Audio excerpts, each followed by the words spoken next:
ஆண்டவரும் இரட்சகருமாகிய இயேசுவின் நாமத்தில் உங்களை வாழ்த்துகிறேன். 2 பேதுரு 2ஆம் அதிகாரம் 9ஆம் வசனத்திலே கர்த்தர் தேவ பக்தியுள்ளவர்களை சோதனை நின்று ரட்சிக்க அவர் அறிந்திருக்கிறார் என்று வாசிக்கிறோம். அப்ப நம்மெல்லாம் தேவனுக்கு மேல பக்தியுடையவர் பிள்ளைகளா இருக்கிறோம்.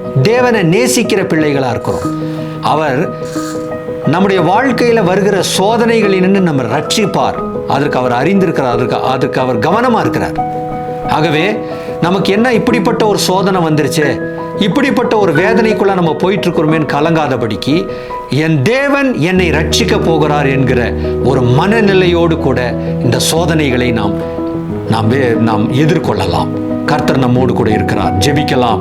பரிசுத்தமுள்ள நல்ல பிதாவே, சோதனைகளிலிருந்து எங்களை மீட்டுக்கொள்ள நீர் அறிந்தவரா இருக்கிறீர். எங்கள் பக்கத்தில் இருக்கிறீர். அதற்காக உமக்கு நாங்கள் நன்றி செலுத்துகிறோம். தொடர்ந்து எங்களை பலப்படுத்துவீராக, வழி நடத்தும். இயேசுவின் நாமத்தில் பிதாவே, ஆமேன்.